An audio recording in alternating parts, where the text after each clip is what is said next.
Welcome to Hood Champion Boxing and Sports. In boxing, you find a way to win, you find a way to lose. Dillian Whyte's giving up his game plan. I think he inadvertently told on himself. During an interview, eating mango, man, good stuff. During an interview, Dillian Whyte went on to talk about how he planned on approaching the fight. Now, by now, Dillian Whyte should be an expert in dealing with the media, how to not answer questions, but still give them get an interviewer enough to where he goes on to the next question. So we're asking him, Dillian, we know that you know Tyson Fury pretty good. You guys have sparred a lot. When you look at him, right, Tyson Fury is a giant. How do you plan on really getting in there and giving the chance to win? So Dillian Whyte went on talking on and on about how he feels Tyson Fury is a giant, at 6'9". When you're dealing with these giants, they have all these medical problems where the joints start to give them problems. They have a lot of pain. Their mobility starts to act up. And he's counting on the giant Tyson Fury to have suffered long-term effects and subtle injuries from 3 hard training camps preparing for Deontay Wilder. And he's counting on Tyson Fury not being the same Tyson Fury because he had 3 fights with Wilder, and some would say 3 hard fights. I would say 2. I would say 2 hard fights. And some people really feel that those fights took something out of Fury. Now, I feel those fights took something out of Wilder. I don't think they took that much out of Fury.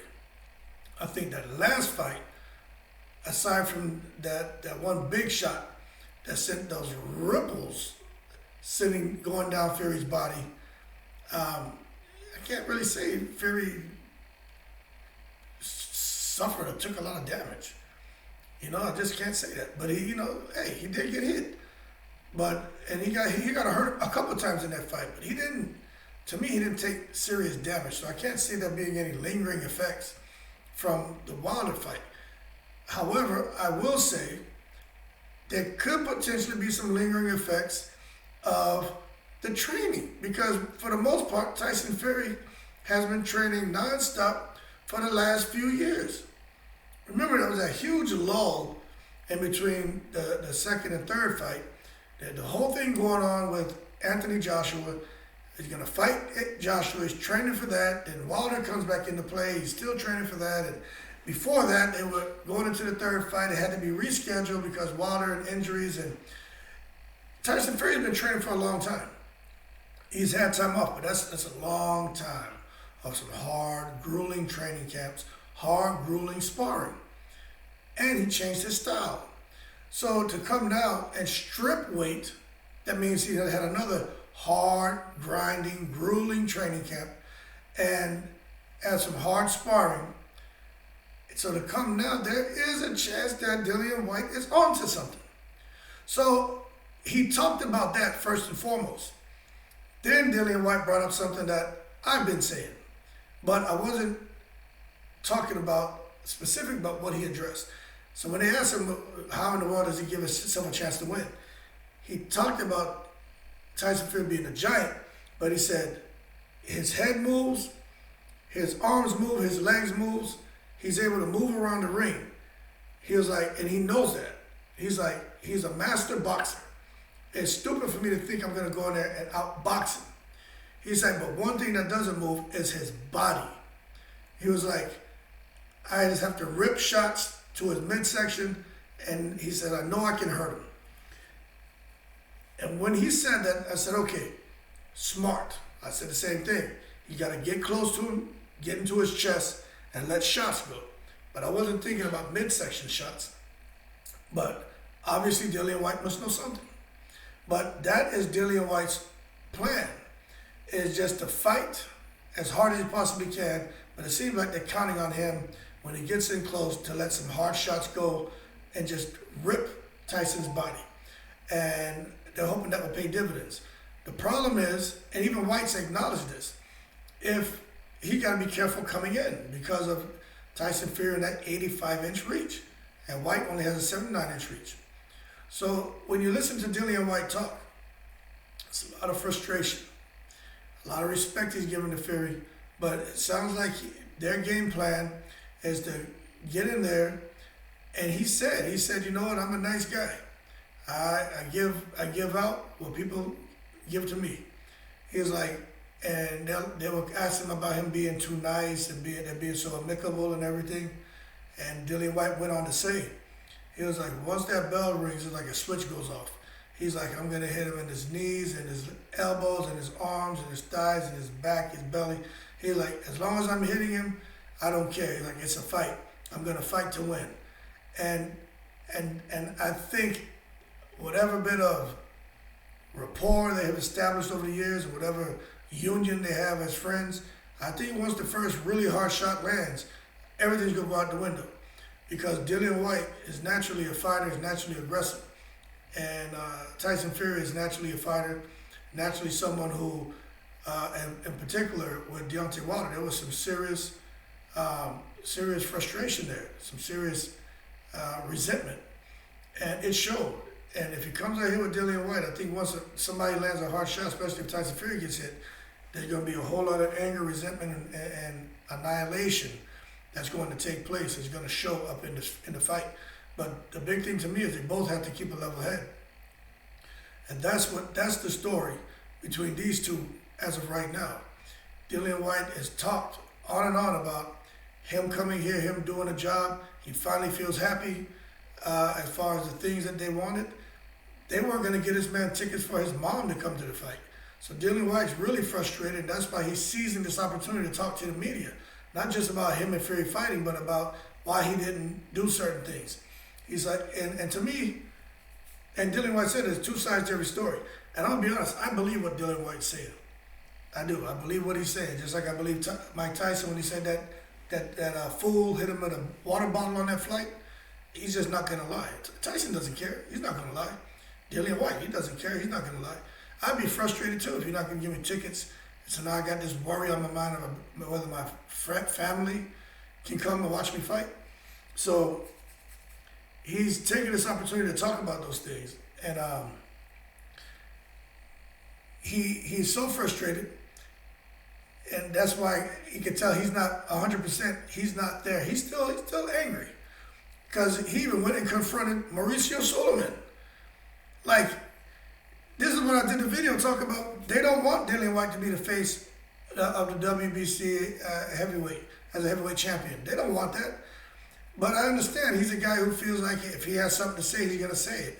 But you know, sometimes it's just best to not say anything. You have the opportunity, be grateful. Now, I'm not saying you just take whatever they throw at you. He's also frustrated because the purse split. He said it's in the rules that as the mandatory, you should get 40 to 45%. So Dillian Whyte has every right to be mad, people. He's not talking, like they say, rubbish. He's not talking rubbish. He's talking facts. He should be getting 40 to 45%, but he's only getting 20. And he said the reason he didn't turn it down because he's been waiting this long, and he just was tired. So they got him, and that's how they do you sometimes, man. They just keep milking it, keeping you there, dangling the carrot. Finally, you get frustrated, you take whatever they give you. And that's what they did to him. But, we're going to see if he takes all this frustration, takes all this anger into the ring, and if it's going to show up. I am very surprised that so many people are picking Dillian Whyte to beat Tyson Fury. Chisora, David Hay, there's somebody else over there who, Lennox Lewis. I'm like, okay, what am I not seeing? I get it. Dillian Whyte is a fighter. He brings it. He leaves it all in the ring. But how in the world can somebody see Dillian Whyte beating Tyson Fury? Dillian Whyte has a 10 to 1 chance of landing the big left hook. Well, 1 out of 10 chance of Tyson Fury getting in the ring, turning stupid, making a mistake, and allowing Dillian Whyte to let that shot go. Tyson Fury is already talking about the big left hook. He's not gonna let Dillian Whyte get that shot off. Now anything can happen in the fight, but I just don't see Dillian Whyte being able to, one, get the big left hook off, and two, sustain an aggressive body attack on Tyson Fury. When he comes in with that, Tyson Fury's just gonna tie him up. Tyson Fury's taller, longer, he's just gonna tie him up. Referee break, Tyson Fury go back to keep him on the end of the jab, jump the right hand, come in, bully him. That's what's gonna happen. That's what I think is gonna happen. I just don't understand. I understand some people are a bit biased and stuff like that, but these ex-professional boxers, these so-called experts, they're just a dislike they have for Tyson Fury. You can't blame his dad for getting mad because a lot of these guys are speaking negatively about Tyson and picking against him. And I personally think Tyson Fury beats everybody. I like Wilder. I like Deontay Wilder. I like Dillian Whyte. I like Tyson Fury, but I like Deontay Wilder.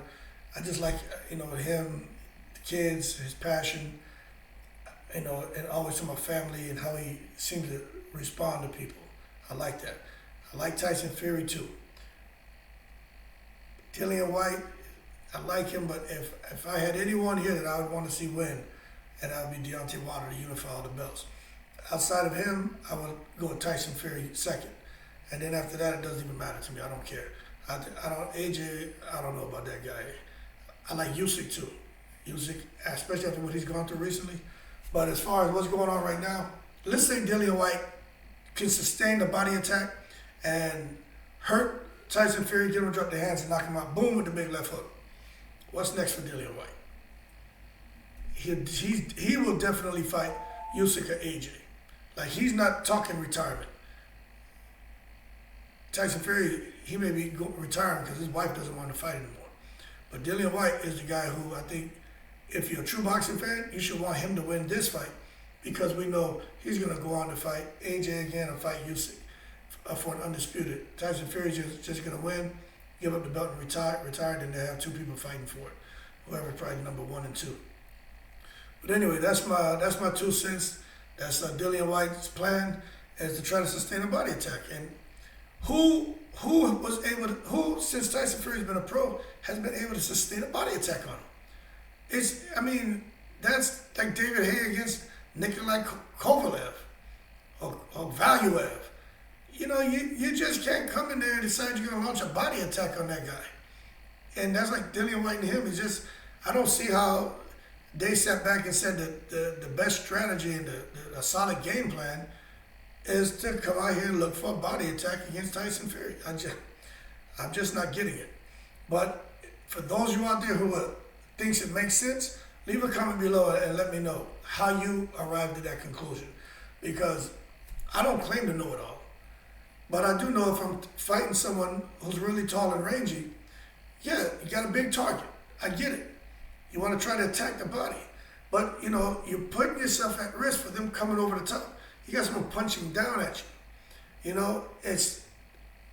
I just see it's more of a volatile, can be more of a volatile situation than you're trying to get closer to the inside and more luck to throw the hook, come upstairs, back him into the ropes as they're stepping back off balance, coming over the top with a hard shot. Like, you gotta make the fight ugly.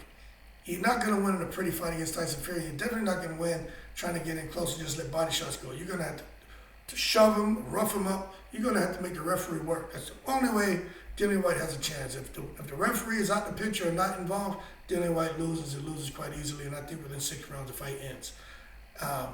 But if you disagree, leave a comment below. Let me know your 2 cents. As always, appreciate your support. Genuinely, I do. Please like and subscribe if you enjoyed the video. Shout out to all the veterans. Again, like and subscribe, man. Use your support. More videos coming. And as always, I'm in the breeze.